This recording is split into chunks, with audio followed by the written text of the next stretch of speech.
to Charlotte Motor Speedway for round 13 of the AMA Supercross. Looking at the Suzuki track map, one characteristic on this most unusual track, David Bailey, is distance.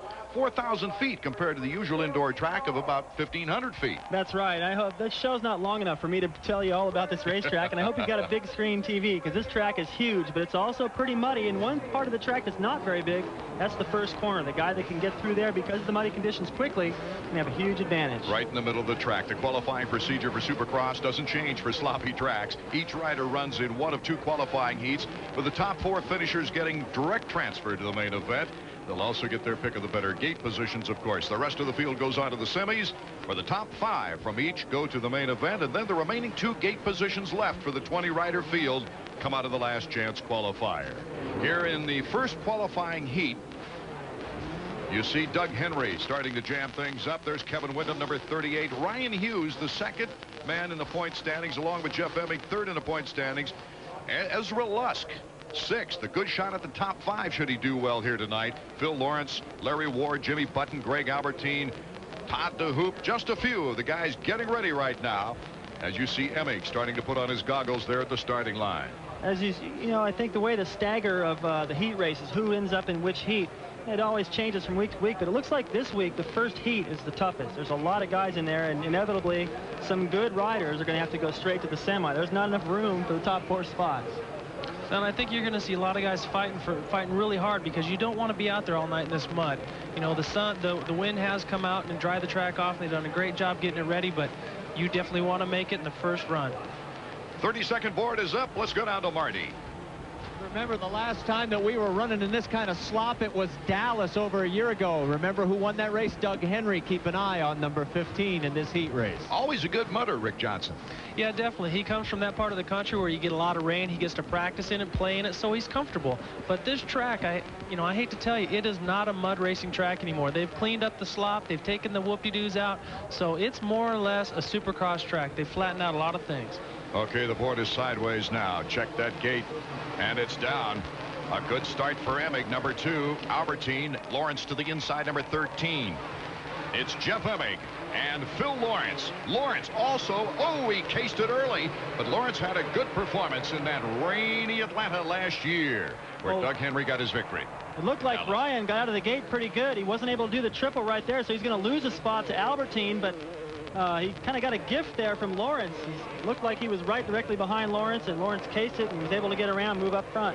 I think with this course being so fast, that this will probably be the best Supercross track for Greg Albertine. He's not afraid to drive real fast and brake really hard into turns, and I think that might help him in this kind of situation. And let's face it, he had 3 world championships on tracks that could be similar to this, in that not the best of weather conditions, good speed tracks, sweeping turns, that type of track for the world championships. And a couple of guys that we may be overlooking in the muddy situations is that perhaps Kevin Windham, who comes from Louisiana. He's used to riding in the mud, and also I think Greg Albertine as well, as like you just pointed out, like Doug Henry, is also very fast in the mud. Okay, we have Emig in first, and Albertine in second, with Hughes in third, Lawrence in fourth, Jimmy Button in fifth, and remember, only the top 4 graduate to the main event out of this first qualifying heat.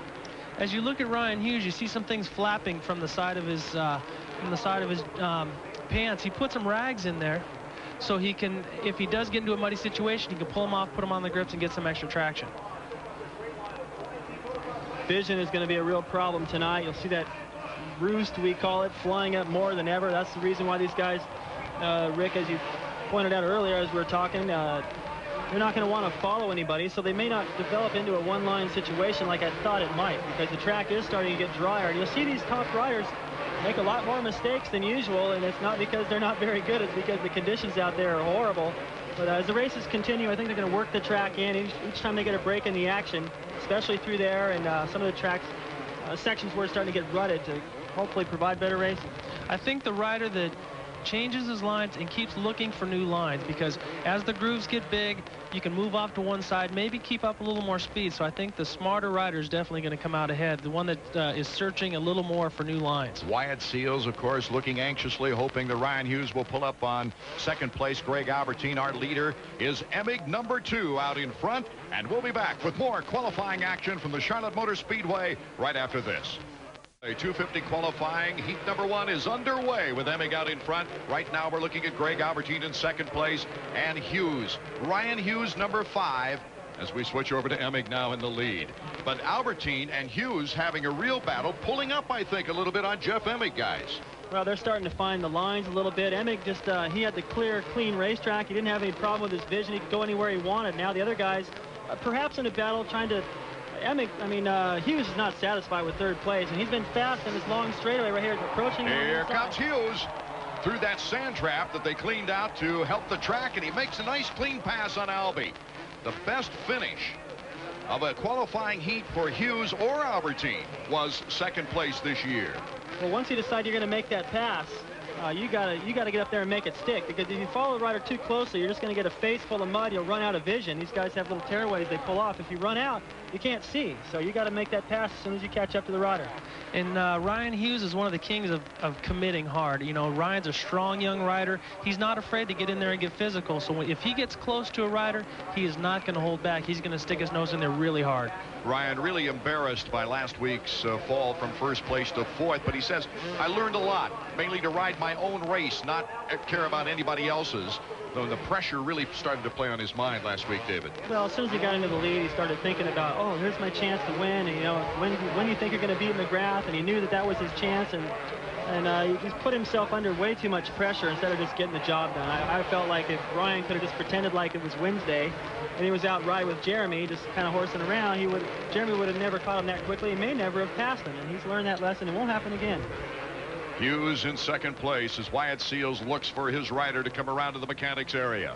And now you see that the mechanics have headsets on. All factory teams have a spotter up here so they can see at all ends of the track in case a rider goes down, breaks something. They can start heading back to the pits maybe to get something fixed or get it ready for the next heat. So that's what that communication is all about. It's not to the riders, but so that the spotters can tell the mechanics what's going on the track. Hughes is starting to pick up the pace now. He's gotten very close to Emig. But again, Hughes has had to follow Albertine around, so he's running out of tearaways to get that clear vision. Now he's going to follow his teammate, and he's going to run out even quicker. So if he does catch up to him, he's going to have to take completely different lines, which may open up possibility for Albertine to get back under there. We've seen the top 3 battle back and forth here in this qualifying heat, but of course Ezra Lusk fans would be happy to learn that he is clearly in 4th place, the final transfer spot to the main event, number 34 on the Suzuki. Right now this is Ryan Hughes in 2nd place, and he's looking strong on the jumps. If I was Ryan right now, what I'd be focusing on is watching every move that Jeff Emig makes. If I could pass him, I'd pass him, but if he has some different lines, I think I would try him this last lap, so I'd have something a little extra up my sleeve. This is the final white flag lap now for the qualifying round.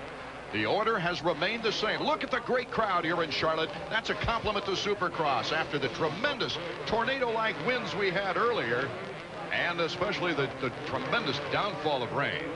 This is racing country. They come out here for stock car racing, and they're definitely going to come out for Supercross as well. So much, I really commend these people from Southeast. They're racing fans.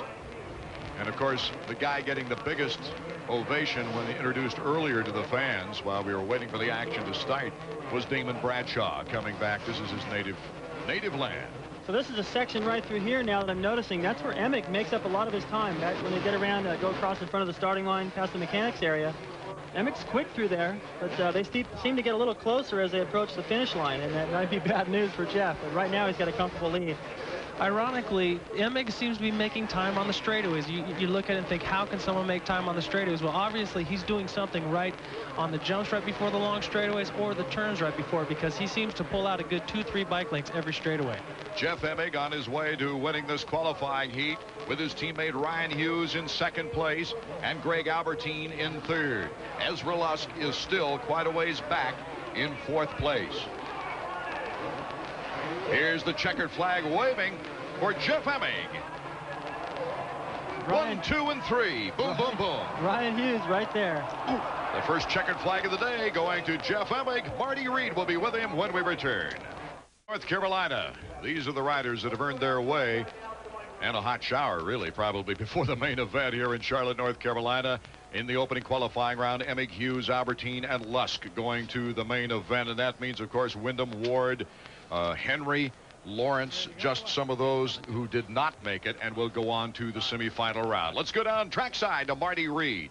Hey, we're going to show you the best benefits of a good start. Take a look at the front here of Jeff Emig. Hey, even the back. I mean, he is cleaner than I am. I mean, these guys have been roosting us all along the mechanics line. Tell us what it's like out there. Good run. Well, you know, it's good in one line. I think that when you get outside of that line, that it's really tricky. The lights are a little bit funny, you know, like in some of the corners too. But yeah, but definitely, you know, a good start helps. And you know, and the KX250 Kawasaki that they built me, I mean, you know, the thing's awesome. It works good in the mud, as you can see. You know, I just ripped, you know, a gnarly of a start out of that, and that's going to be a big key tonight. That, you know, and I think with tire choice, you know, Bridgestone, they've really been on it, you know, and they've been helping us with some really great tires, and I think that's going to be a big difference. Well, we'll see him in the main. He was getting lap times of about 1:39, guys. Also, we'll update you quickly on Ryan Hughes. Right at the end, he took a case hard at the finish line. He did walk off, and it looked like he was okay. We'll update you before the main event. Thanks. Rick Johnson just relaxing a little bit after going over the checkered flag. I think that's what happened. He was really focusing on catching Jeff Emig. He came over the finish line right behind him, and I think just let off a little bit, came up short, and then bounced him off the bike. Here in our qualifying heat number 2, you see Skip Norfolk leaning in to talk to the champion Jeremy McGrath, along with Mike LaRocco, Damon Bradshaw, Brian Swink, Michael Craig, Michael Brown, Kyle Lewis, Buddy Antonez, Denny Stevenson. Some of the names you'll recognize immediately as we see there number 28, Damon Bradshaw. I think it'll be interesting to see how Bradshaw reacts before his home fans here. The stadium, of course, holds a lot more people than the old Charlotte Memorial Stadium ever thought of holding, and they turned out to see Supercross in grand style here tonight. For Damon Bradshaw, I think, you know, he's got a lot of incentive to do well here. Of course, he's won in Charlotte Memorial Stadium before in front of his family, friends, and all the people he grew up with. They never really got to see him race. They had to watch it on TV or travel to a race, which rarely happened. And he's going to have a lot of incentive to do well here. And I think it's all going to come down to the start. We just saw in Heat 1 how important the start was. McGrath right there, anticipating another pole shot. Actually hasn't been getting off the line very good lately. So.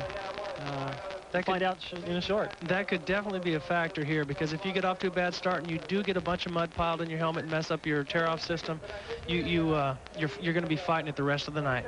Yeah, good starts. Always a McGrath specialty. They deserted him lately, as you mentioned, David. Last 3 races, no higher than 6th when he passed the finish line. But it's been making it better for us up here. I'd rather see him come from behind, and that's probably a little more gratifying to him as well, and a little bit more demoralizing for everyone else. He doesn't know what the story is, but he's not going to change anything yet. And it looks like he's got a tear-off system on top of his helmet. I think we'll probably see that as the night continues, but all that mud gets caught up there, and your helmet gets so heavy it pushes it down, then you're having to kind of tilt your head up to see underneath your visor, and once you can tear that off of there, you get 32nd board just now going up. Marty Reed. Well, guys, I was listening to Jeremy McGrath, you know, before the race starts. They introduced him to the crowd, and he did not have that typical air of confidence. He said tonight, yeah, I think I can win, but it sounded like the track and the conditions might be the great equalizer. Remember, in that first heat race, the lap time that we saw on the board was 1:39. Maybe we'll get an indication here real soon. Well, you know, when Jeremy's coming up to this race, and he doesn't want to jinx himself, so he doesn't want to be overconfident. I think that's the key right there, and he doesn't want anybody against him. Okay, the 32nd board goes sideways. Let's see what kind of a start the champion can get here in the second qualifying round of the evening. Swink, a good start on the inside 23, but Jeremy McGrath pours it to the first corner, edging out Damon Bradshaw, number 28. It's Larry Ward to the inside, but Jeremy McGrath out in front as they hit that straightaway, and the power of the Honda takes away. Boy, all he had was about a wheel length, and he just moved over, leaned in on everybody, and look at the lead he enjoys now. Mike Brown looks like he's going to be able to hang with him, but already everyone's reaching for tear-offs. That's my correction, too. Mike Brown of Honda of Troy, number 9, not Larry Ward, number 6. It's Team Honda of Troy right now, basically running for second place. Jeremy McGrath out in front here in the heat. You know, Jeremy right now, what he's going to do, in my opinion, he's just going to go out and feel the track out. He's got a good little cushion, maybe 2-3 seconds there. Now he can just feel the track and look around for the main event. Swank has moved up into 3rd place, but Mike Brown holding good speed behind Jeremy McGrath. A little mistake there from Jeremy. You don't normally see that. I mentioned before, we probably see these guys making mistakes. And Jeremy right there making one that's very rare. But it's to be expected. I don't think you can go out there thinking you're not going to make any. And as long as you know that, you'll be fine. Bradshaw went down and is in back about 10th place position. So it looks like he might have to go to the semifinal round if something miraculous doesn't happen in front of Damon. Number 1, Jeremy McGrath with the big lead as we come to complete lap number 1 here in our qualifying round. As we mentioned, the laps were cut back because of the weather conditions. This is a 4-lap qualifying round. Right now, Skip Norfolk just cool and calm as ever. You know, that man's, you got to owe a lot of this championship and this consistent winning season to him. I mean, he's had no mechanical failures. Not one thing has gone wrong with his bike. So, you know, everybody's been commending Jeremy, but Skip has done a great job keeping that bike underneath him. Yeah, Skipper doesn't sleep before a race. He dreams about all those nuts and bolts. Goes over the bike 1,000 times when he's trying to sleep there. I think he dreams about winning. And Swink, number 23, a good rider in the mud. I remember watching him in Daytona when he was riding 125s, and the mud didn't even faze him. He jumped everything. He was just as fast as the 250s, so he may be able to do pretty good here tonight. Brian Swink currently holding down 3rd place as Jeremy McGrath is taking away in front of Mike Brown, the 1st and 2nd place riders. Brian Swink, number 23. We'll be back with more qualifying action from Charlotte, North Carolina after these words. Qualifying heat for the 250s. Heat number 2 is underway. Our leader, Jeremy McGrath. But look at the Honda of Troy riders. Mike Brown, Brian Swink, and Michael Craig battling it out for the top qualifying spots. Buddy Anthony is in 5th. He's going to have to pick up a lot of ground before he hopes to qualify out of this round. Swink trying to make up some time right there. The riders are starting to experiment around by jumping. There's some rhythm sections out there, plateaus and doubles and triples, and they're trying to do them different ways where they don't have to hit all the ruts on the takeoff. Swink with a different idea. He's doubling that right there, doubling that into the corner. Starting to find some good lines here and there, but he's not putting it all together. And out in front of these guys, McGrath has got it together. He is gone. Definitely. Jeremy's flowing through the turns, and I think that's the key here, because if you look, the top 4 guys are doing all the jumps the same, but if you watch Jeremy, he doesn't have little hiccups in the turns, and when he commits to something, he flows through it, and I think that's the key to him driving away with this heat right now. Brian Swink, I should say, took a 7th place last year in Charlotte on the smaller track, but he's coming off his best finish of the year, a 5th place finish. Jeremy McGrath, halfway through the qualifying round, gaining cheers from the fans. Starting to ignite the crowd now a little bit, wheeling here and there. He's starting to throw the bike sideways. Look at that, waving to the crowd. Look at that, is such a symbol of confidence. Let's go down trackside to Marty Reed. Well, guys, we were talking about those lap times. We may have the making of a really good race, because his first lap was a 1:39. That equals exactly Jeff Emig's best lap. And then he stepped it up to a 1:38 on the second time by. And here he comes on number 3. And I got to be honest, I'm going to have to start all over again because I took my head away from him and forgot to push the button. Well, I think lap times aren't going to be a key right now. You know, I mean, it puts us in a ballpark, but you have Jeff Emig, who was being chased, and now you have Jeremy McGrath, who's out in front. So it could work to the advantage of either rider. You know, Jeremy may be relaxed and be able to pull further away, but then again, Jeff Emig might have been running as hard as he could. Right now, it looks like Jeremy's having a lot of fun. He's testing the lines out a little bit. Look at that, all the way through that corner, over those jumps, feet on the pegs. And earlier, they were jumping off of the top of that plateau over both of those jumps, electing just to go for one, but I believe Jeremy, maybe a few other guys, could jump that entire section by the time main event rolls around. Here's Mike Brown in 2nd place. Brown, he's looking for a good sustained effort here tonight. He's had good starts on the season, but hasn't been able to hold up later in the races. Last lap, Jeremy's got a big lead. He's playing around. He's pointing to the crowd. He's doing cross-ups. He's typical Jeremy McGrath championship form. This could be the best finish for Mike Brown as we take a look at the final lap on the season as far as qualifying is concerned. As Brian Swink is a good 2.5 seconds behind him in 3rd. I think anytime when you got a little bit of muddy conditions like this, I think it's going to get better as the night continues. Right now, it's still pretty muddy, and it allows different guys that perhaps, you know, don't run up front. This is, like you pointed out, Mike's best run. Maybe he likes the mud, and there's probably a few other guys just like Mike that'll get up there and make the results look a little weird to some people that didn't show up here. They're going to hear about this and go, what? Phil Lawrence got third. You know, it really opens it up, makes the much more level playing field. But for Jeremy, it's the same old thing, plus 10 right there. So obviously a lot faster than his competition. Disappointing ride again for Mike LaRocco, back in about 5th or 6th position now. And he's a long way away from qualifying in the 4th. See, you watch Jeremy through the turns. He's not getting excited. He's not trying to accelerate too hard. He's just being real smooth and flowing with the track. And I feel that's going to be the key tonight, because when you get the, time in the jumps and the grooves in the turns, you're really going to have to flow with the track and not work against it. We'll watch him on this last lap here. He's approaching the triple. Figured it. I figured he would do something there. The crowd's been getting a little louder as it was coming into the last lap there. So he's headed to the finish line. The checkered flag is out.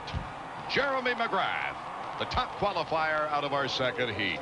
And that gives us a little indication of what the traction's like when he can play to the crowd like that in a qualifying heat. We'll be back. Art Ekman, David Bailey, Rick Johnson, and Marty Reed for round 13 of Supercross action from Charlotte Motor Speedway. A look at the Suzuki results, top 4 from Heat 2, making it into the main event. Once again, Marty is with Jeremy McGrath. Well, guys, I got to ask you right off the bat, you got a great start, but you really looked like the longer this race went, the easier it seemed to be for you. You really were smooth out there. Well, it's kind of muddy, so you got to kind of pick your way around, and start's definitely important, just like always. I tried to get a good start. I had to run it in kind of deep to someone on my outside, but once you get out in front, you kind of just pick your way, and it's great.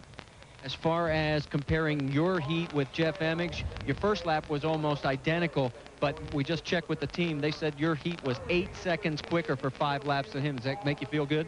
Yeah, that's good. I mean, that shows that I'm running good, and I wasn't really riding over my head, so if I get another good start like that, I think I have it in me. That's a frightening thought, guys, when he says I'm not over my head and he's flying up there 40 feet. Oh, you're absolutely correct, Marty. As we take another look at Jeremy McGrath, he's got all the confidence in the world, and this track right now is very easy for him. Well, it's pretty amazing when you watch guys struggling and going down. LaRocco and Bradshaw having to come from behind. Bradshaw going down. Everyone having problems, but still, week after week, doesn't matter what the conditions are. Jeremy knacking his way to another victory with ease, pulling away from the field and acting like he's got more under the hood. The semifinals, always exciting racing, coming up next. In our Honda flashback this week, it's 1995 right here in Charlotte, and in the main event, Jeff Emig pulling the hole shot on the Yamaha. But back in the pack, LaRocco, who had come up short on one of the big jumps, injured his arm above the wrist, which took him out for the race and the rest of the season. But out front, it was number 4, Henry, challenging Emig for the lead and going down right here on that slick clay. That handed the lead over to Jeff Emig, but it didn't last long. Steve Lamson, who had worked his way into second from a mediocre start, passes Jeff Emig for the lead on the outside, but his lead didn't last long either. Number 1, McGrath, who had suffered a terrible start, worked his way all the way into second on the inside right here in the last lap, takes over the lead from his teammate Lamson, and would pick up another win, the closest margin of his 10 victories in 1995. What a great race to close the book on Supercross at Memorial Stadium here in Charlotte, as we are now at Charlotte Motor Speedway. Art Ekman, David Bailey, Rick Johnson, along with Marty Reed trackside, who takes care of those interviews down there in the, well, it must be a little warmer down there, and must be glad that the water faucet turned off. Yeah, we had quite a storm here earlier, but I don't consider this a mud race anymore, so I don't think that there's any factors that are going to change this Supercross event. They've done a wonderful job with the track. There you see Phil Lawrence, top privateer in the points list, 7th. Jimmy Button, Kevin Windham will be in this one, Doug Henry, Larry Ward, Doug Dubach, Michael Jones, and this will be the first semifinal round. Let's go down to Marty. You guys mentioned Larry Ward. Remember, back in Dallas, he finished 3rd in the main there and 4th at Indy, but he slipped a little bit back at Tampa, and I just had a chance to look at him, and he gave me thumbs up. Looks like he feels pretty confident coming into this one. I was just noticing on the back of Larry Ward's jersey, for anybody who's wondering what was going on there, it looked like he was wearing Mike Brown's jersey, number 9, and he put a background upside down, so it was a 6 over the top of it. So these muddy conditions, the riders run out of riding gear. Okay, we're almost set to go for the first semifinal round, and they're out of the gate right now. Phil Lawrence with a pretty good start on the inside. He closes off Doug Henry, and on the outside is number 45, Doug Dubach, who has one Supercross win on the year. Spurting out in front, Kevin Windham, number 38. Looks like that might be Doug Dubach crawling off the racetrack. Yeah, it is, number 45. Now, he got tangled with some guys going through those 4 jumps in the beginning. There's that roll-off film. It came out of his goggles, so he's out for this heat race, or semi, rather. And Wyndham has already got a pretty comfortable lead. Kevin Wyndham, Lawrence, and then Larry Ward, along with Doug Henry, Jimmy Button, and Doug DeHoop, I should say. I'm wondering if someone ran over Doug's hand because he's holding it, grasping it. You don't want to see that, but Kevin Wyndham, a strong 125 rider now, showing a strong presence on 250 as well. So I think we're going to see great things out of this young man. Kevin might get a challenge from Larry Ward, who on the straightaway through the shallow sand picked up a lot of room on number 38. Well, he's still got to get around Phil Lawrence, who has been riding pretty good. He wants to close out the season, hopefully slide into maybe that top 4, 4th overall in the standings now that Huffman's not here. He might be able to do that, but he's going to have to battle Ezra Lusk.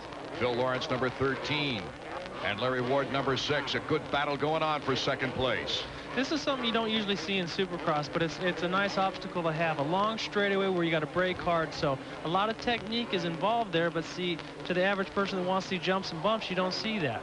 You can see Larry Ward, as they went over the triple, he was to the inside of Lawrence, and he crossed all the way over to the outside, trying to stay out of that roost, and it looked like it worked out pretty good. He much faster line through there. Ward taking into second place, 4 seconds behind Kevin Wyndham out in front.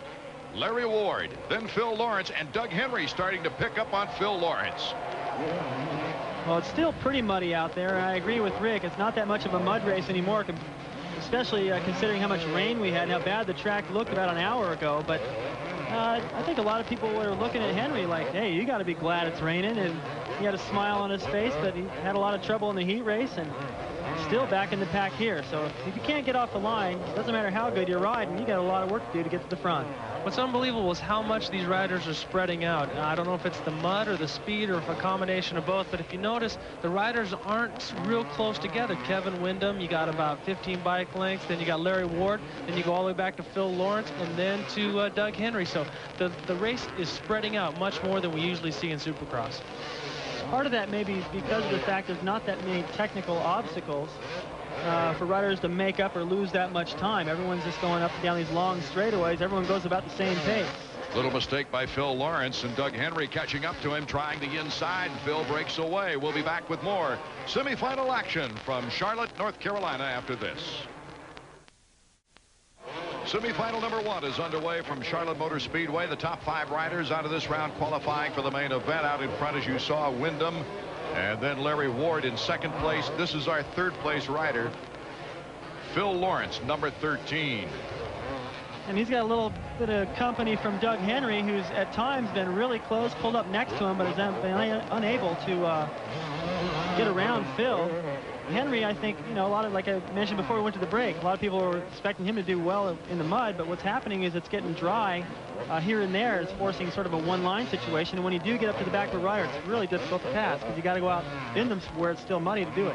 I just put a stopwatch on Kevin Wyndham. He did a 132. Now, Jeff Emming was doing 139, so we might see this kid surprise some people tonight. Oh, boy. Wyndham planning another year in 125 Western action with lots of 250 races next year in the busier Eastern Division. He wants to graduate to that Premier Division, guys ready to win, or at least confident that he can compete with the best before going totally into 250s. Well, yesterday he was the first guy in the practice sessions to jump this quadruple jump that's right coming out of the first corner. He was one of the first guys to do the jump right there, to jump all the way over both those jumps coming off that plateau.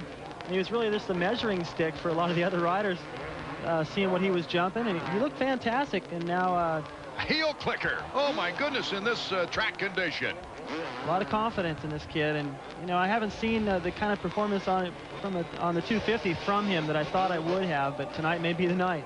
Checkered flag for Kevin Wyndham, and certainly a feather in his cap winning this semifinal round here in Charlotte, North Carolina. We'll be right back and hear from Kevin Wyndham himself as Marty Reed is making his way over to the podium right now after these words. Winning a single Supercross is no easy feat. Jeremy McGrath has won. Shifts in a row. For Honda, that makes 8 straight. Are you up for that?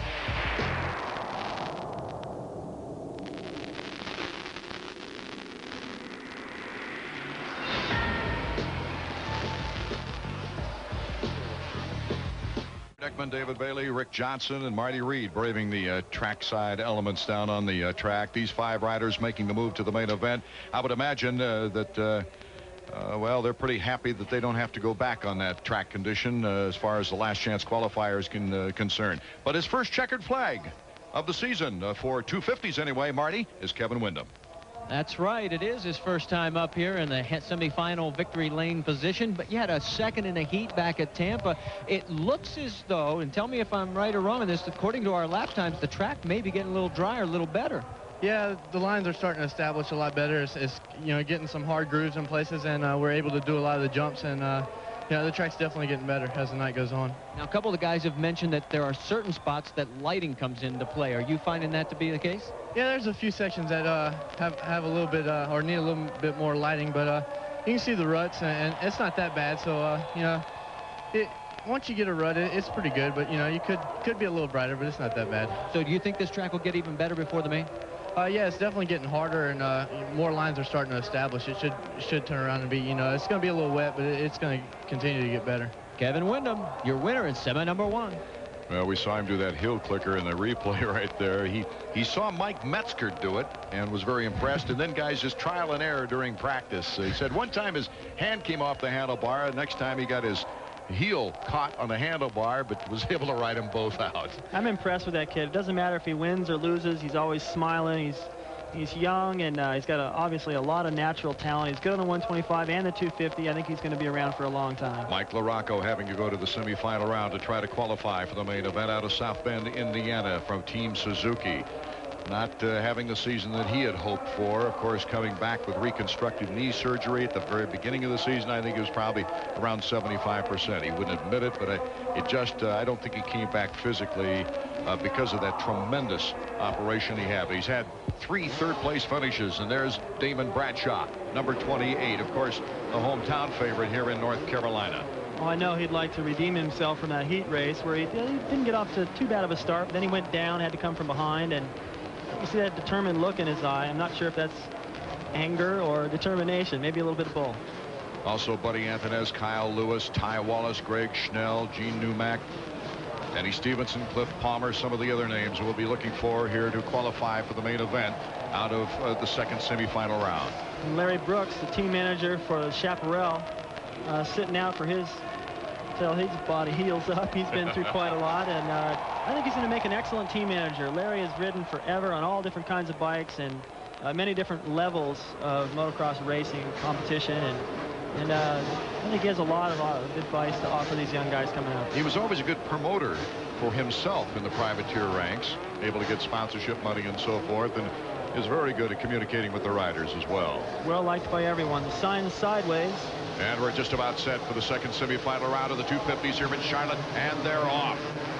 LaRocco with a good start, but on the outside, at number 37 is Ty Wallace, but it is 28, Damon Bradshaw. Crowd's liking that, so LaRocco looked like he had the lead. Gone down the first corner. He's going to have to come from last. But the crowd is pretty excited. Bradshaw already into a big lead, jumping the triple. Boy, you couldn't write the Hollywood script any better with Bradshaw breaking out on top here in the semifinal round number 2 after a miserable qualifying try where he went down. Well, I don't think he needed to have a fire lit under him. I think he was going fast in the heat race. He just had to come from behind. Here, he's going to get to play it up to the crowd. I don't think he's going to get a challenge from anyone. You can't even see anybody behind him yet, and he'll be able to show off a little bit and find his rhythm here tonight. He'll need that before he goes into the main event. Definitely. I think that Damon's key. Damon has always been a very emotional rider. He gets when he's up, he's very up. When he's down, he's very down. So this is going to help him for the main event. He has a 6-second lead, and you see Buddy Anthonez just getting up. A lot of riders going down. It's so slick out there, and especially in the first lap where you're forced to ride somewhere other than in that nice hard-packed dry line that we heard Windham talk about, and you find yourself going down real quick. We'll be back to see if Damon Bradshaw can hold on and take the checkers in a moment. Okay, we're back in Charlotte, North Carolina with semifinal action qualifying right now. LaRocco starting to move up. Number 8 on your screen. Trying to get into qualifying position in the top 5, Rick. You know, LaRocco has done a phenomenal job. That just shows the determination. He was down in the first turn. When he got up, those guys were gone. They were a good 5 seconds, 6 seconds ahead of him. Now he's already worked his way almost into qualifying.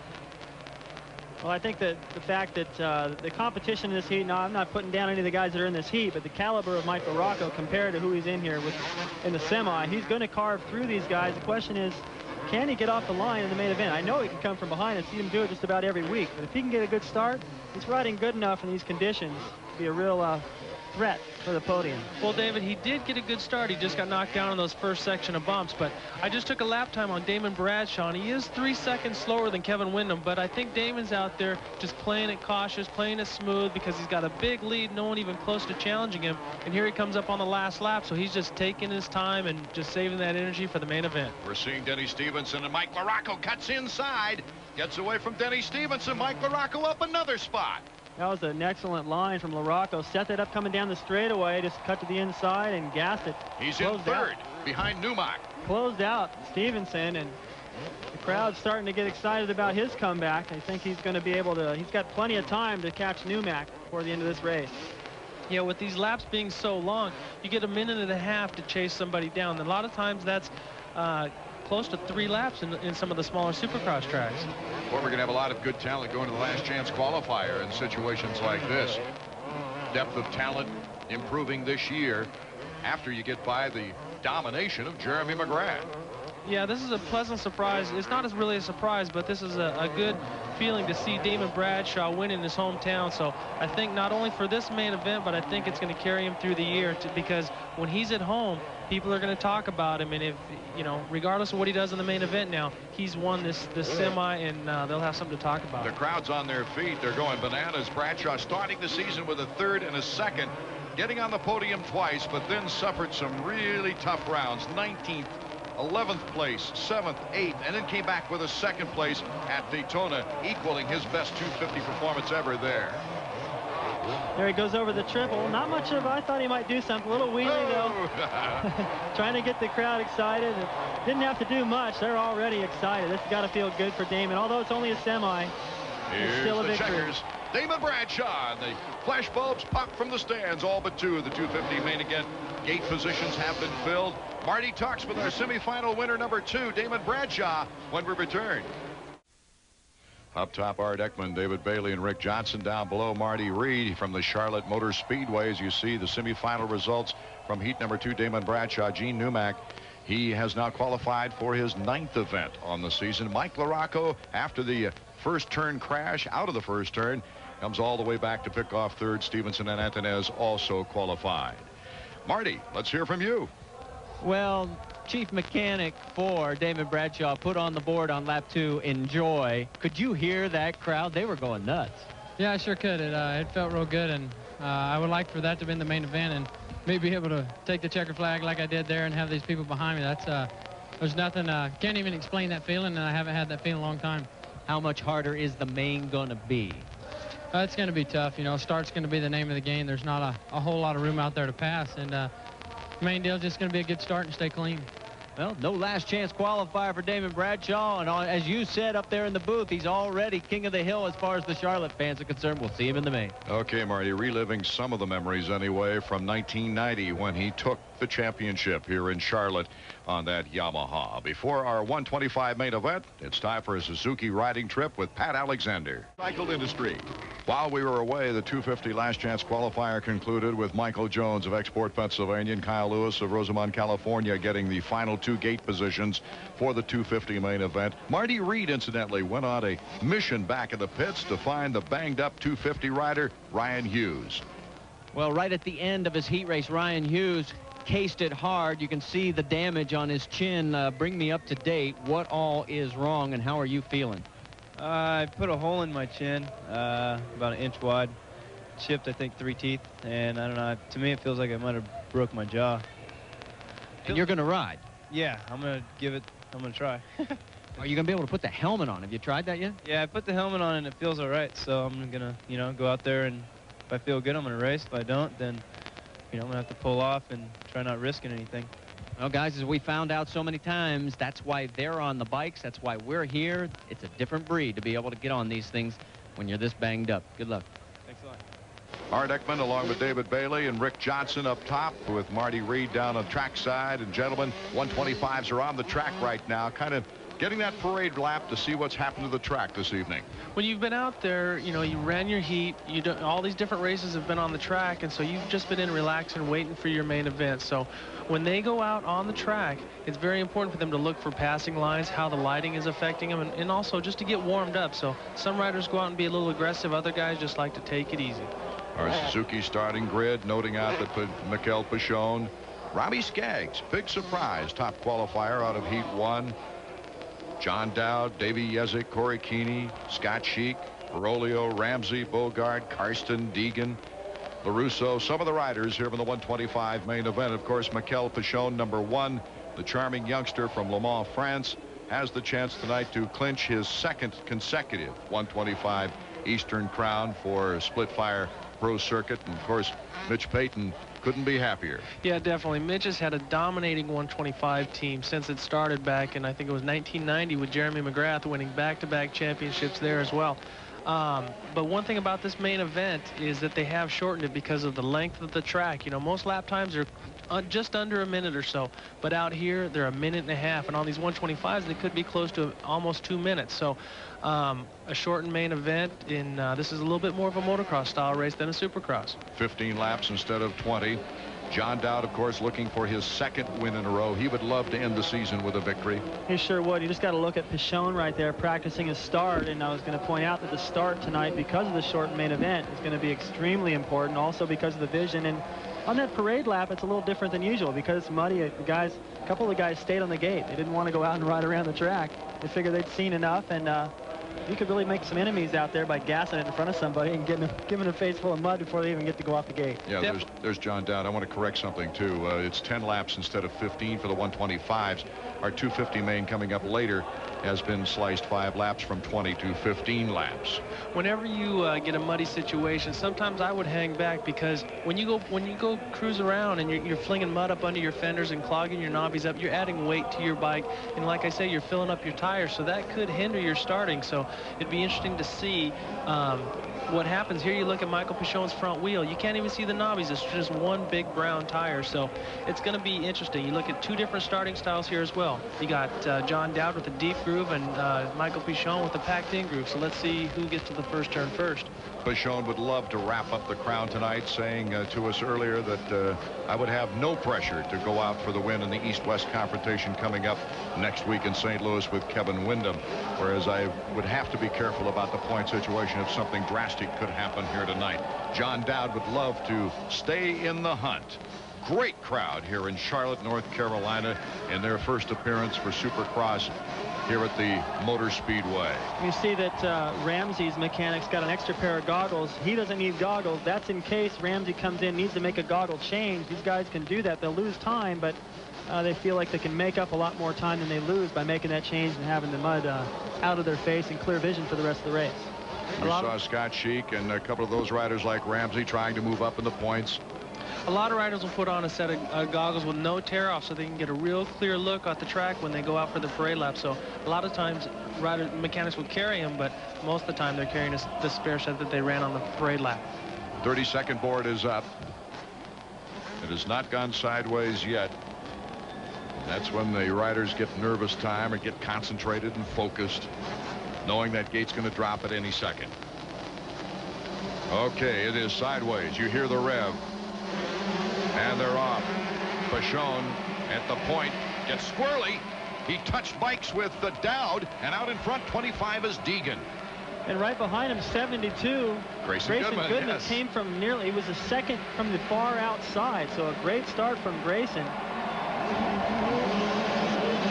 They both get over the triple, no problem. That's really they're gonna separate themselves from the rest of the field. Pichon, although it wasn't a great start, it appears to be that he's off ahead of John Dowd, so he'll just keep tabs on that and work his way into the lead as patiently as possible. Deegan, Goodman, and Parolio, the top 3 riders, as Mikel Pichon making his way up through the track, and there's John Dowd, number 7. What I think you're going to see is Michael Pichon keeping tabs on John Dowd. If he knows he doesn't have him right behind him, he's going to take a little more time in picking these guys off. But if John Dowd was right behind him, you'd think he might be making some stronger push. All righty, Mikel Pichon in 4th place. Banging a little bike in that tight turn this time with Parolio. Michael Pichon getting stuck in behind the number 4 rider. But now, as you see, the first place rider has pulled out quite a lead. Skaggs in first place. Robbie Skaggs. So he won his 441. He won his qualifier, and he won the preliminary qualifier. This kid's been on fire all night. And I was watching practice earlier, and I was thinking that kind of just had my eyes on Pichon, and he looked pretty fast. He took about 3 laps pretty quick, and then all of a sudden I realized that Skaggs had been behind him the whole time. So this kid's got the speed to do it. Yes, he comes across the finish line in first place with Deegan in second place. And that's good for Skaggs, too, because I think eventually, I mean, although Deegan's been riding better and better, and he's riding fine right here, I have a feeling just from the races in the past that Pichon will be able to get around him maybe later in the race. But until he gets around him, he's really unable to put any kind of pressure on Skaggs. That'll give him a little breathing room. He'll be able to relax out there and not be worried about leading his first Supercross. Pichon already within 2 bike lengths and closing fast on second place. There you see Deegan in second place. Pichon looking for the avenue as he goes into that corkscrew with Skaggs out in front. Robbie Skaggs from Lawrence, Kansas. His best previous qualifying heat, he had a 5th before tonight. Yeah, you look at the speed that he's carrying down the straightaways. This kid's got everything that it takes to be a champion and also to win this race. He's not making stupid mistakes, and now we have Michael Pichon moving into second place. This could change things. So, you know, Pichon's got a couple things on his mind. 1, the championship, and 2, trying to get out and get away. So if John Dowd does come through the crowd, he doesn't have to deal with him. Pichon just making an unusual mistake as Deegan now back out in front of Mikel Pichon. They're quite a ways away from Robbie Skaggs. What a thrill that might be in a 5-lap shorter race than normal on this long track here in Charlotte. Well, he's got a great opportunity. Here's a replay on Pichon getting squirrely coming out of the corner. I think he just got a little bit high-sided in that rut. He wasn't leaning into the corner all the way through, didn't follow through there, and he did a good job to keep it upright. I don't think he's that concerned to get past back. He knows he's got the speed to get around Brian Deegan, but still, that's going to set him back, and it's going to take longer to catch the leader. And I was going to point out that Skaggs was leading the qualifier, so it's not like he's out front wondering what it's like to be out there. He's already had a taste of it tonight. A 5.5-second lead as Mikel Pichon moving back into second place. And Brian Deegan, you see, whisking by with Goodman, number 72, battling for third. Well, Skaggs is quite a story, winning his first qualifying heat in Supercross action. Deegan once again having his problems there as Goodman, number 72, cuts inside. He has trouble standing up. Goodman during the qualifying heat went off the track into a lake, of water that was formed off the track. Here we see Michael Pichon now starting to put a lot of time on Skaggs. He's reeling him in, so it'll be interesting to see how this plays out. You got one young lion that's going for his first win, and then you got somebody who's a veteran who won this championship last year. Is he going to try to risk it and fight this kid hard, or is he going to sit back and wait a little while? Well, I have the feeling that if Skaggs lets him by, he'll never catch him. Exactly. Skaggs has got to fight for it, but Skaggs has got speed, so I don't think he's going to give it to Pichon. I think that you're going to see a good race right here. Dowd on this lap, incidentally, has moved from 11th to 8th position. He is way back. All Pichon has to do is finish in front of John Dowd to win the 125 East Crown. Number 1, you see him there, Mikel Pichon with 5 wins on the season. He won the title last year with 3 wins, pursuing Robbie Skaggs. He's starting to gain a lot of time. Pichon's just a little bit faster here and there. He's using the brakes a little bit more, driving into the obstacles, into the corners just a little bit more, and just little by little starting to gain a lot of time. But from the looks of Skaggs, the way he's doing the jumps and everything, he looks pretty comfortable and confident out there. And either way, if he does get passed by Pichon, this is a fine ride for him. And we already saw Pichon make a mistake once, and the rider got him back. Perhaps Skaggs, if he stays close. Here goes Pichon, leaps into the lead, into the first corkscrew. Mikel Pichon back on top now, and he's such a smooth rider under these conditions. He doesn't let the pressure usually bother him, although last week John Dowd was able to take advantage of a Mikel Pichon mistake while Pichon was leading. You know, a lot of times when we get into a race, David, if I ever got a good start, and you came charging from behind, it was easier for me to almost let you by and then start chasing you again. So we might see that out of Skaggs. We'll be right back with the finishing action of our 125 main event from Charlotte, North Carolina after these words. Welcome back. The future stars of Supercross on the track right now for the 125 main event, as we've got, oh, some hairy action trying to get by. Deegan was Goodman. Goodman flying sideways by him. And what a battle for third place here. Michonne and Skaggs are leading. Great battle now. Ramsey moving up in there. Sheik moving up in there. So and it's Dowd, yes. Fantastic battle. Dowd caught all these guys, which really changed the complexion of that battle. Now they're all scrapping, and you can bet that this rider's vision, because everyone's taken so many different lines, it's got to be poor. And even if Dowd at this point had the speed to go up and challenge Michonne, he wouldn't have any vision to do it with. Michonne with an 8-second lead on Skaggs, and Skaggs has about the same on the third-place rider, Rick.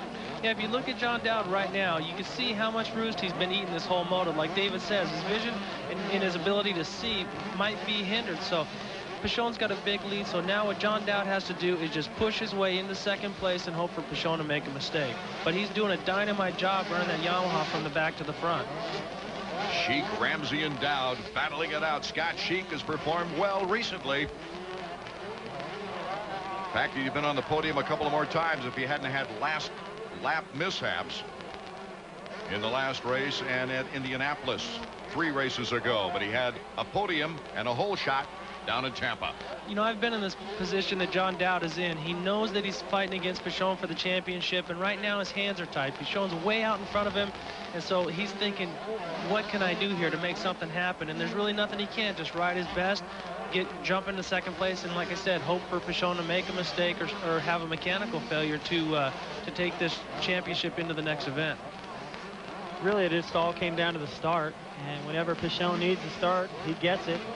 And Dowd has just had a tough time getting off the line this year. He said he'd been trying a lot of different things, but nothing really seemed to work. He couldn't do it consistently, and again here tonight when it really mattered, way back in the pack, having to come from behind again. It's coming down to a battle with Sheik and Ramsey, and they've both been very close in the point standings. But for Ramsey, moving up those points is very important, because with Ferry out of this race injured, Ramsey could move into third in the points. What a great move for a privateer on the Suzuki out of Winston-Salem. And here we're watching John Dowd, and if you notice, watch the 2 riders in front of him. They're sort of playing follow the leader, and you see John Dowd trying extreme inside, extreme outside. He's doing everything he can, and you have to commend him for that, because this track, if you get way offline, you could be taking a big chance. And right there, look at that path. He got by both riders in one jump, so he's got to be commended. John Dowd trying to finish up as best as he knows how. That was a case of not following, and he was just in the right place at the right time, where Sheik and Ramsey kind of, neither one of them get over that double jump very good. Dowd had just enough different line to be able to get over the double, which enabled him to get over that big plateau. So solidly into third, and I think he's got plenty of time to go ahead and catch Robbie Skaggs, but Skaggs is doing a pretty good job up there in second. He hasn't lost much time to him. One good result in having a little wider track here in Charlotte at times. Well, you know, earlier we were talking about the mud and the conditions that were so bad because of the storm we had earlier today. But right now tonight, the track is dried out. It's pretty much like a loamy motocross track would be in practice. So I think you're seeing optimal track conditions right now. The riders are going a high, low, but there are a lot of established lines, and those are the quick lines, but you see people doing a lot of different things.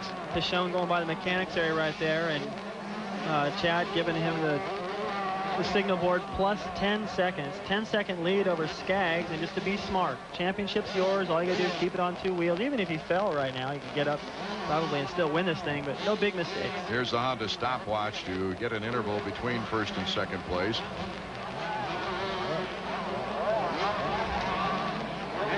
And we'll move it back to 5th place. These long laps, of course, we won't keep it in for the entire lap time.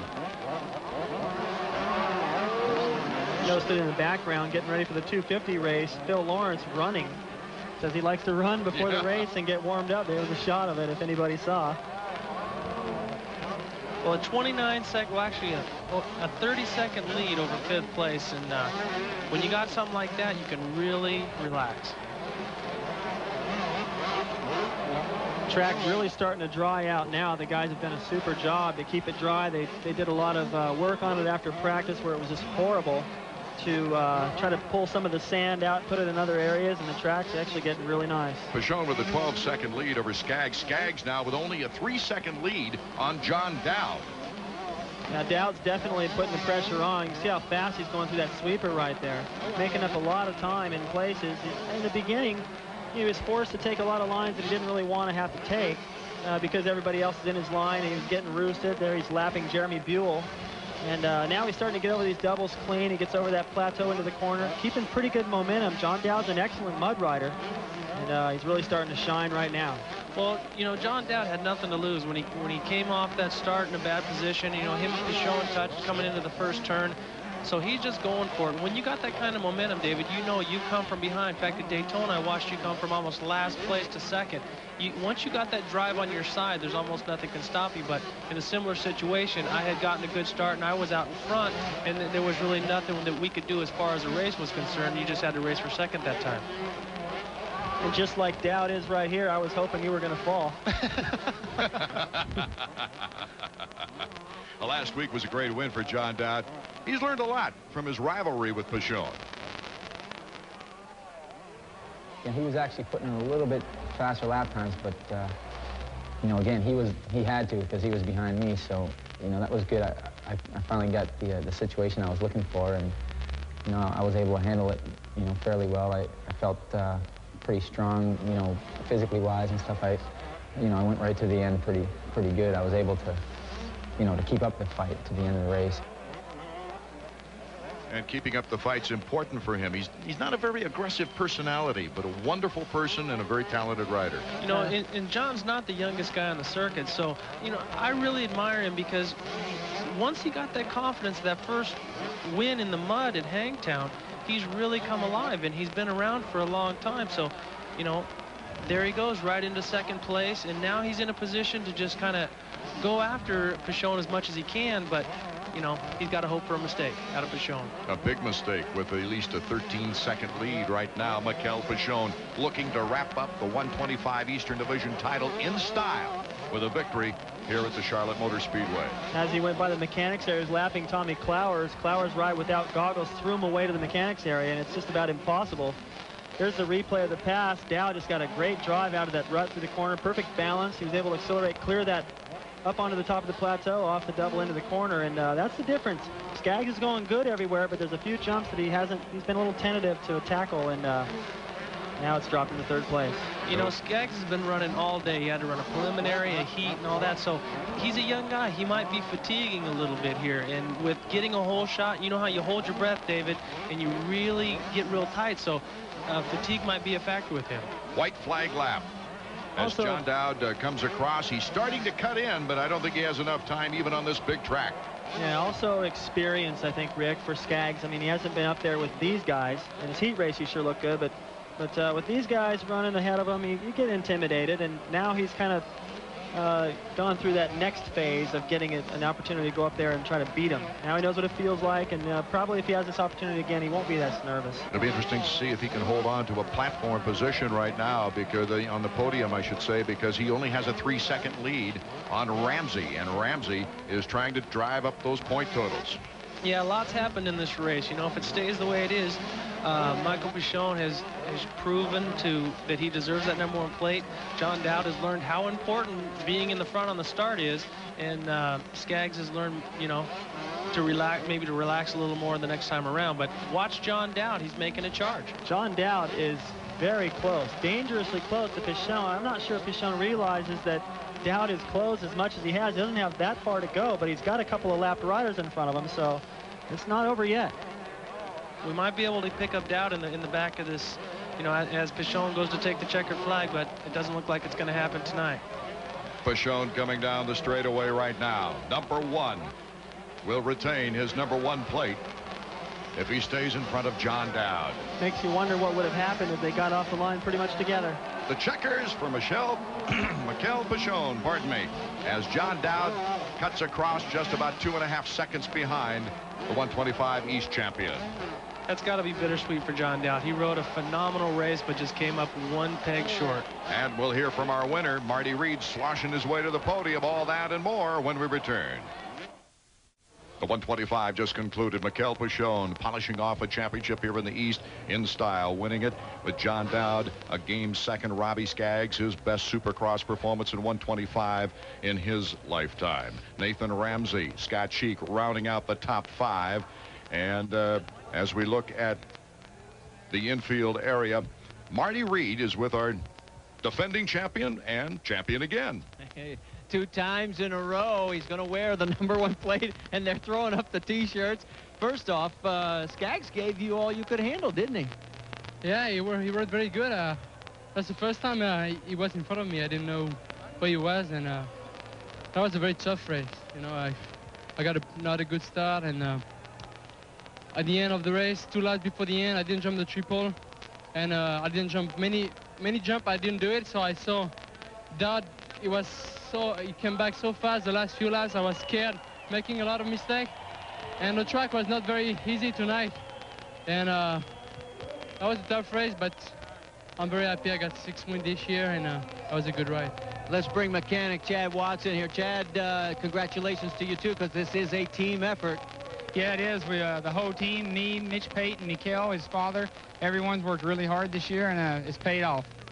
All right, now this is a great honor for me. I get to give you this 2nd year in a row. Hold it up there. Congratulations. Yeah, thank you, and I'm very happy because it's over now for me in the 125 class. I'm going to think for the future now in 250 for next year, and I'll try the same thing like I tried the first time I came here. It's even next year I will try very hard to win. Your champion for 1996, the #1 plate, Mikel Pichon. As we look at the Suzuki point standings now, Mikel Pichon taking the 125 Eastern title by 27 points. At least he has a 27-point lead going into the final round, the East-West confrontation at St. Louis, which has only a possible 25 points for a win there. So he takes it at least by 2 points as we see Mikel Pichon flying through the air. Ramsey and Sheik moving in front of Ferry in the top 5. When we return, the battle for the big bucks. The 250s are next. Can Jeremy McGrath win his 13th in a row? We'll be back in a moment. For your bite. It's been a magnificent year for #1 Jeremy McGrath, winning his 4th consecutive Supercross title, and is so far pitching a perfect game on the season. 12 wins in 12 races. This is number 13. Will it be lucky 13, Rick Johnson and David Bailey? Well, I tell you, he's got a lot at stake. The motivation it's got to be there because he can set a record that I think no one will ever beat. But he's already wrapped up the championship last week. The big purse and the big money is already in his pocket. So it's just ego now. And obviously Jeremy's got a big one, and he has plenty of talent to pull it off. The Suzuki starting grid as we see all of those who made the main event here in the Charlotte, North Carolina Motor Speedway, and many of the riders deciding not to take a parade lap, gentlemen. I think Kevin Windham is going to be a real threat out there after watching him in the semi and finding out all over the track was better. He was so much faster than the guys in the heat races. He may be a factor with a good start. Let's go down to Marty Reed, trackside. Well, guys, we've been listening to you 3 all night long up there in that warm, cushy booth talk about how nice the track conditions really are. We want to show you what we're really dealing with while you've been sucking on those brats and the soda pop up there. Take a look at this stuff. I have walked out of my shoes twice already, and all of us are sliding around so much that we've already been notified by telegram that we failed the audition for Ice Capades. Nice going, Marty. Way to hang in there, partner. They did tell me, though, that there is an opening for a trio with bow legs. But you got to have the bow legs, and I said, I know the guys who qualify. Well, nice pants, Marty. I mean, yeah. Hey. Going to start a new fad. Now, obviously, those riders choosing not to take the parade lap didn't want to. Like we said earlier, some riders, if you go out there and you pack some mud up in your tires and under your bike, you might not get the start that you're looking for. But with as much as the weather has cooled off and the wind has blown, the track has changed, the lines are completely different. So I would have elected to take a parade lap. How about you, David? Definitely. I'd want to take a parade lap, if nothing else, just to be warmed up good and to see just how that track has developed. If the line that I thought was so good for me in the heat race is actually still there, I bet you it's not. And the guys that didn't take that, I'll have to find out. Jeremy knows where to go. He's got, in case he gets that whole shot, he's going to settle right into it, the fastest line. And I don't know, the way he looks so far with that start, I don't know if anyone can touch him.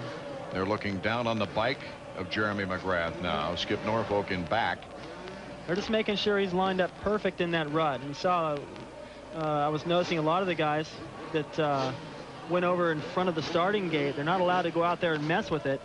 But he went out and kind of took it real easy and made sure he rode through that rut perfectly straight, so when he gets out over the gate, he get a good start. I noticed with the 12 victories, he's got V12 on the back of his pants. Steve Lampson, an injured, of course, and Mike Gosselaar was helping out Skip Norfolk and getting things straightened out as far as the bike is concerned. You see Ryan Hughes is in the lineup. He's going to try to make a go of it after hitting hard after coming off the finish line. And you can almost look at his posture and tell something has been knocked out of Ryan. So I don't think his confidence and his strength and energy is going to be as high as it would be if he wouldn't have had that crash. But Rhino's the kind of guy that he'll give it everything he's got every lap. And that could be a blessing in disguise too, Rick, because a lot of times guys get sick and they do really good because their expectations are lower. And they don't go out there and put the kind of pressure on themselves that forces them to ride tight. And that's what happened to Ryan in hometown native Damon Bradshaw. I'd think it'd be awful, though, to go out there with chipped teeth and think that your jaw is broken. You know, I mean, with that jarring action on those type of things. Now, Ryan's the guy that can pull it off, though. Yeah. Jeremy McGrath. Charlotte was Jeremy's first ever 250 main event. He finished 10th that year, but went on to win the 125 championship. You see the team right there between Jeremy McGrath and Skip Norfolk. That, you know, that's your wingman right there, and Skip is behind him 100%. Everything he says, every little pat on the back, every little rub on the shoulders, signboard sideways. Let's see what happens. Okay, and they start to rev up now. Can Jeremy get a good start in the muck that we saw Marty Reed in? He stays pretty straight. It's Jeremy McGrath out in front, cuts off Mike Brown. Larry Ward is also there, number 6. Mike Brown, number 9, though, as Jeremy looks back to Brown and just takes off like a rocket down the straightaway. Well, here we go again. You know, Jeremy, the guy has no flaws. He killed him in the qualifier, got a great start here in the main event. So if he makes a mistake, which is very rare that he does, that's when we're going to see the race. Already pulling a tearaway just to make sure he's got even better vision. A lot of times they'll put a few more on in case they don't get a good start, but it kind of clouds up your vision a little bit. Right here, Mike Brown, again, just like in the heat race, right on his tail. And Larry Ward right behind him. Honda of Troy looking great coming out of the qualifying heats. Definitely. You got the privateer team of Honda of Troy. You know, they do have some support from Honda, but I wonder how much faster that factory bike makes you go. So if they switched, how would it be? Ryan Hughes just got by one down rider as they entered the corkscrew. Doug Henry went down. He took him down. He went in and took the inside line away. Henry left him just a little bit too much room, and Ryan didn't really try to leave him very much more. Yep. And Henry went down, so he'll be coming from last. So here to finish up the first lap as they go down to the far end. We see Larry Ward, number 6, and Hughes is hounding him. You know, this is a track that Rhino likes. It's a fast, aggressive track, so you have to be strong to be able to, with all this traction, the bike wants to fight back with you. So I think this could be a good track for Ryan. Brown is holding with Jeremy McGrath as they cross the finish line to finish the first lap. Larry Ward and Ryan Hughes battling for 3rd. And Greg Albertine in 4th as they come across Emig in 5th. I really think it's going to help Brown relax, knowing that he's got his teammate, Larry Ward, back there behind him. It'd be a lot different if it was Hughes or Emig or LaRocco or somebody else that he's a little bit more unfamiliar with, maybe a little bit more intimidated by. So perhaps that's letting him relax and focus more on Jeremy McGrath at the moment. Larry Ward, Honda of Troy, 25 years old, out of Florence, South Carolina. He's probably got some fans here from South Carolina. Taking a 3rd in Dallas after a very difficult start of the season. Skip, he's given the sign now. Brown and Ward behind you. See, so right now, Jeremy's got a perfect picture of what he's got going on. When he goes into these little hairpin turns, he can look back and see what's going on. But right there, you see Ryan Hughes and Larry Ward starting to go at it. And an interesting fact, where Ryan Hughes cased it on that trip, on that double after the finish line, he rolled it this first lap. So if that's in his mind and hold him back, it'll be interesting to see if he goes after it this lap. Okay, McGrath, Brown, Ward, and Hughes. That order as they start to pull away from the rest of the pack. Well, these guys got a huge lead, like you said. They're so far ahead of 5th place, who I think is Ezra Lusk at the moment. I mean, when you got the lap times about the same between the best guys up front, to make up 10 seconds is pretty unrealistic. Maybe when they get into lapped riders, but because the main event's shortened, and this track is so long, they probably won't see very many lapped riders tonight. To answer your question, it's Greg Albertine, same color. Okay, well, Suzuki, way at the other end of the stadium, the track. This track is so big, it's hard, as I mentioned before, the mechanics, hard for the mechanics to point out their own riders. And a pretty good battle behind him with Wyndham coming on strong. Yeah, you look at Jeremy McGrath, he's dotted all of his I's and crossed all of his T's. He's doing everything right. He got the whole shot. He had his helmet prepped in case he got a bad start. He had the good tear-offs and roll-offs, plus the rag in the side of his pants. So he did everything right, just like he's done every race this year. And just when everybody thought that, well, maybe it's the mud that's going to level the playing field and give other guys, perhaps like Doug Henry, an advantage, he goes out and just proves everybody wrong once again. And it looks like it could be number 13, the way he's starting to open up a little bit of a lead now. Of course, they slow down going into these corkscrews, but that trackside camera really shows what kind of speed they're getting on the straightaways. Yeah, they're carrying a lot of speed in these little short chutes because they need to. And also, you got to look at the track now. It's got perfect traction, so they can shoot out of these turns really hard, and also they can brake really hard coming into the turns. So actually, the track's at an optimum right now. We're looking at Larry Ward, currently in third place, Honda of Troy. He's got a pretty good record here in Charlotte. I think he's comfortable with this kind of soil. He knows what it's like when it rains. You can tell by just the color of the dirt what parts are kind of soft and mushy, what parts you're going to get good traction on. And Larry Ward, also Ezra Lusk riding around this area, of course, Damon Bradshaw. So Larry's in a good position right now. He knows he's got a podium, and it's his teammate in front of him. And perhaps later in the race, if Hughes starts to apply that pressure, Larry Ward, to stay on that podium, he's going to go out, have to perhaps get a little bit physical with his teammate in order to make a pass. And Hughes almost going down right there. Let's get on to Marty Reed. Down here with Wyatt Seals. They said that he almost went down. What do you think about his ride with that injury? Pretty impressed right now. I know the guy's in a hell of a lot of pain. Big old cut on his face, and I mean, there's nothing more to say. He's just tough. You better get out there. You got to give him the sign. He's coming by here real soon. We should tell you they have not stitched that chin yet. It's going to be done as soon as this race is over. You know, Ryan Hughes, you know, that guy, he has proved to have so much valor, you might call it. He always comes back and he never says die. Last year at the 125 championship, when he lost his chain, he pushed his bike across the finish line. This is one tough kid, but this is who he's got to go after. Jeremy McGrath is our leader by 4.5 seconds, almost making it 5, and we'll be back after this. Welcome back to Charlotte, North Carolina. We've got 10 laps remaining here in the 250 main event. We are looking into the battle for second place as Jeremy McGrath now with an 8-second lead out in the lead. But it's a battle between Mike Brown and his teammate, Larry Ward. And it's Hughes who's gone down. We noticed him fading and losing a position to Greg Albertine. Now he is down, and that just might be the deciding factor for him to pull off the track. As we take a look, there he is. He's back on the track, number 5. Yeah, I don't know, actually. I'm not sure if he went down or not, but he's definitely riding around slow, and I think it's just way too much pain to continue this. I thought he might have just been taking a little bit easy, figuring, okay, well, if I'm ahead of my teammate Emick, I'll hang on to second in the series, and that'll be good in the points chase. But it looks like now it's way too much pain, and even for Ryan Hughes, that must be pretty tremendous. Mike Brown, whose best finish on the year, is a 7th, and here comes Larry Ward to the inside, number 6. Ward rips it off as he goes by. He positioned himself perfect. He just had a better drive coming off that set of jumps down the straightaway, carried more speed into the corner. Brown looked over at him like, well, you know, you can have it. I'm not going to fight you for it. He wasn't in a good position, and maybe you can get him back now, but their two teammates way out in front of 4th place, so they're going to have fun out here. Well, what's just right out of our scene is you can't see Kevin Wyndham is reeling these guys in, so that kid is making a hard charge from the back, and he is really working up on these guys, but they got the momentum. They're racing together.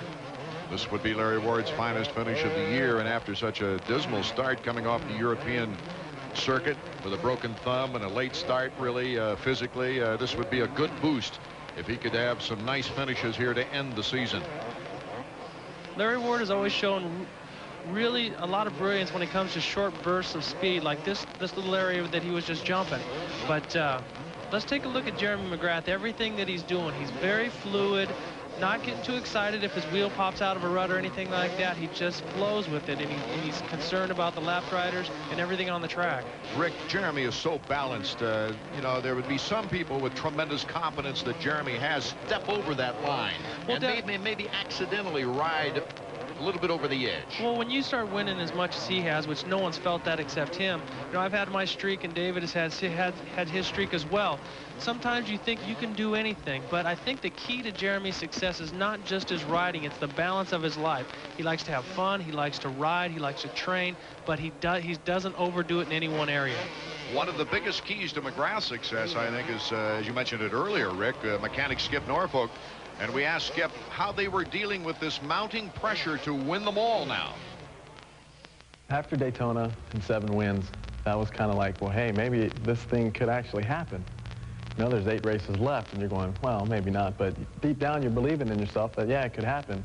It just rips off 12 wins in a row, and now you're counting them down, 3 to go, you know, hopefully 2 to go. And the pressure's going to build a little bit, but we've had such a great season. We've already clinched a championship.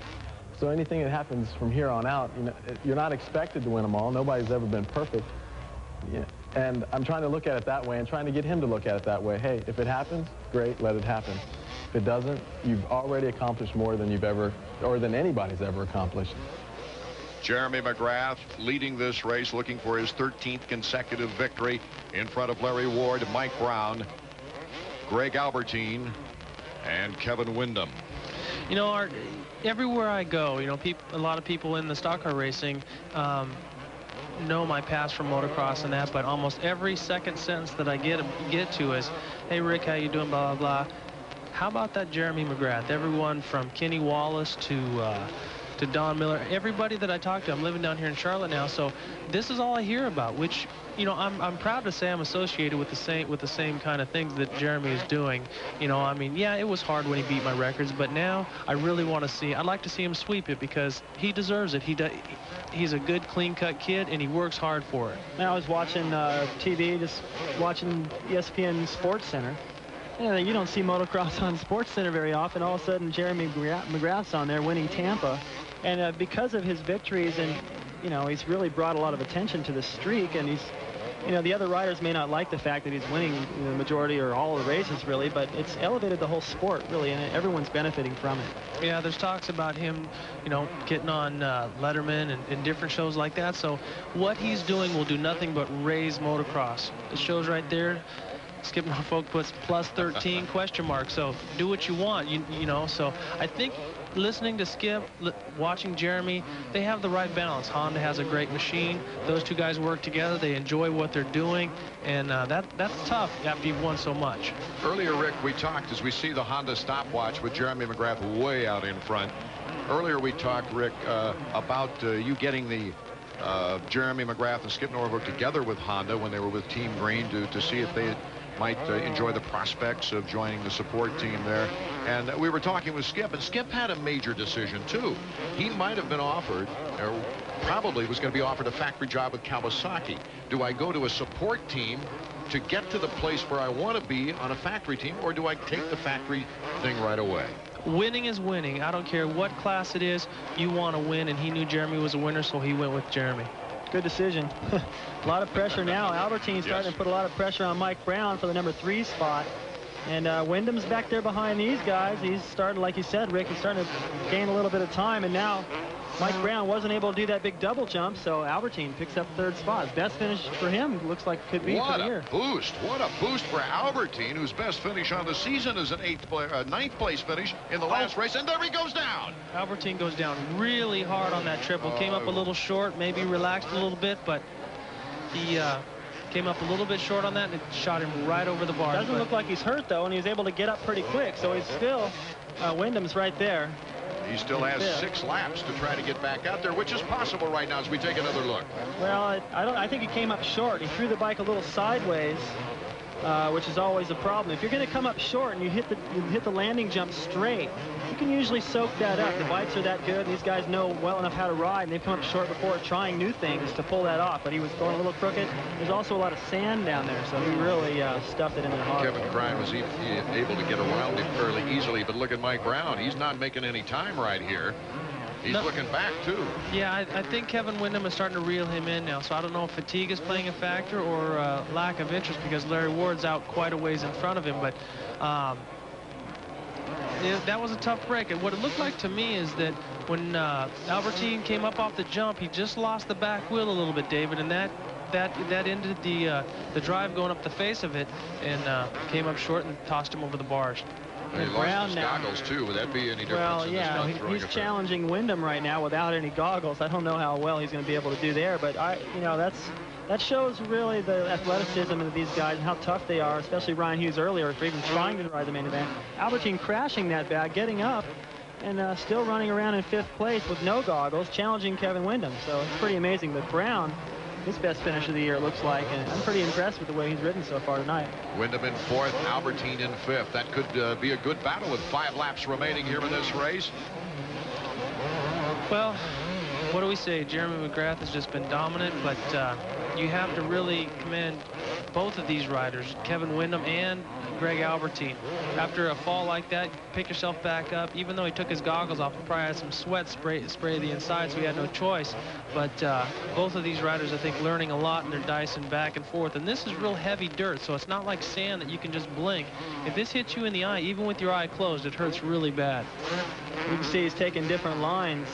There he was over on the inside of the straightaway, then he switched to the outside. Every time Windham grabs a handful of throttle, all that dirt goes right in Albertine's face. That's what these visors are for. Also, it's for looks, too. If any of these guys ever falls, their visor comes off. Feel like a bowling ball out there. It's the worst feeling for a motocross rider. At least he held on to that. Yep. Jeremy McGrath way out in front. Larry Ward in 2nd place with a long way back before we get to 3rd and 4th. But Kevin Windham is showing very, very strong. Really just trying to gather experience in the 250 ranks. Yeah, I think what he's doing right now is he's gaining his confidence. Every lap he goes around, he's realizing that, hey, I can ride a 250. It's not too big for me. I'm strong enough, and I have the ability to go after it. So he's doing a great job. His best finish I can remember was the 5th on the 250, and I pointed out in the semi, I think, that I really, the way he's riding the 125 and the kind of the rider that he is, I would have expected some better finishes from him in the 250 class, and now starting to work his way up the ladder with the 4th if he hangs on to this. It was interesting in his first race in Orlando, where he got such a great start on the season. He started in 16th and ended up in 7th position, and then didn't ride another 250 race until Indianapolis, where he took a 6th. Well, before he got a chance to ride a 250 again, he broke his collarbone, so he didn't get back on the 250 with the same kind of confidence I think that he began the year with. That's right in the middle of that whole section in San Diego, popped it out. Now Hugh, let's see, is that Emick? Emick, these guys wear the same riding gear. It's hard to tell, but Emick, he's got a chance to get around a kind of a wounded Albertine right now, and he knows in the points with his teammate Hughes out, he could really pick up a lot, maybe hang on to 2nd in the series, take it down to the wire. Well, Hughes is still out there. He's poking around, but you know, he's way back and he's not in any threat of points. But if that disqualification does not get thrown out, every point counts. What are the chances now? There's a dispute over the fuel in Indianapolis, and I guess they're going to an appeal process right now about it. Yeah, it's going to be interesting, because if it's, I wonder how hard Kawasaki's going to fight if it just switches their rotation of riders. I know that Jeff Emming wants to be 2nd because everything is better, the bonus money and that, and also the respect. But if they fight for it, then you got to wonder how Ryan Hughes is going to feel, though. You know, it's because they're basically going to take it away from him. However, I can't figure out that somebody would be using fuel that you can't